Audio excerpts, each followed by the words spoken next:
Thank you, Mr. Chair. David Clinton. Thank you, Mr. Chair. Kia ora koutou katoa. Mr. Chair, I'm pleased to take a call on this bill. The first call I've had the opportunity to make, having been out of the House for the last several days, doing work elsewhere.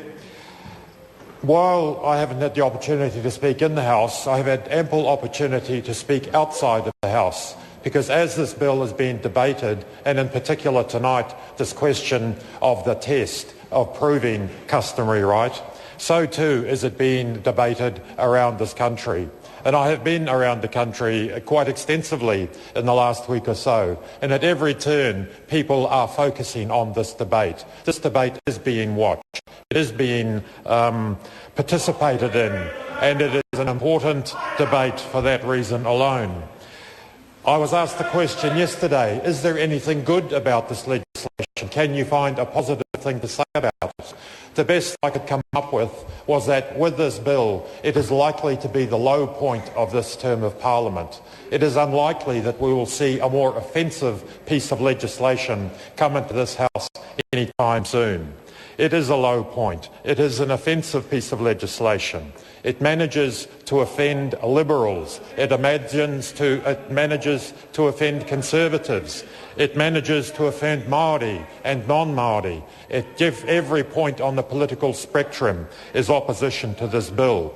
The only difference about the bill, the discussion, the debate within this House and the debate which is occurring outside of the House, is that within the House it is still possible to find a few people who will stand and support it. And in my experience, that is almost impossible to find outside. Much of it does revolve around this test, the so-called test, which actually is an exclusionary statement. It seeks to exclude Māori from proving customary right and therefore having their rights respected. Sir, at the time of the signing of the treaty, a number of our tupuna were persuaded to sign that document because it was put to them that signing the treaty gave the shadow of the land to the Crown, but the substance remained with ngā iwi, with the hapu, with the whānau.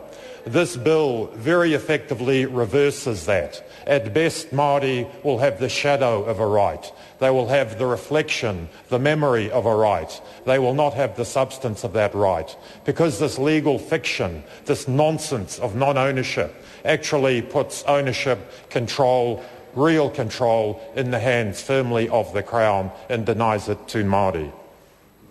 This bill joins a shameful list.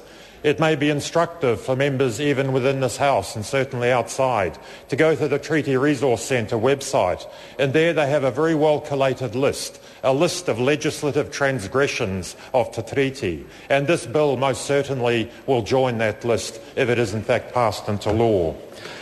Since the early 1840s, very shortly after the signing of the treaty, legislation has been passed which has transgressed the spirit, the letter, the principles, whatever, of the treaty, and this bill will add to that list.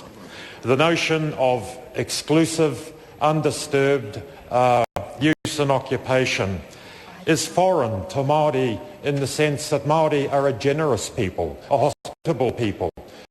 Hospitality, a show of hospitality, the display of generosity is something which is respected, which adds mana to individuals, to hapu and to iwi. The notion of exclusivity, the demand that exclusive use must be demonstrated, is anathema to that notion of hospitality, of generosity, of sharing, indeed, of cooperating. Māori shared resources routinely within and between hapu and iwi. Shared resources, access to resources at given times of year.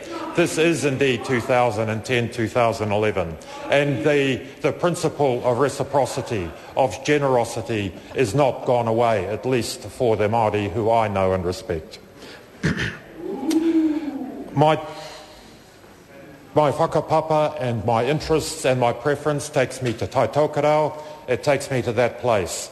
My discussions, my interactions in the north, everywhere one goes is hearing opposition to this bill from Māori and non-Māori alike. Those who suggest Hona Harawira is representing his own view or the view of a small bunch of radical activists are 110% wrong. Everywhere and anywhere, from the most moderate Māori through to the most radical non-Māori, this bill is being opposed in Tai Tokerau. I call the Honourable Simon Power.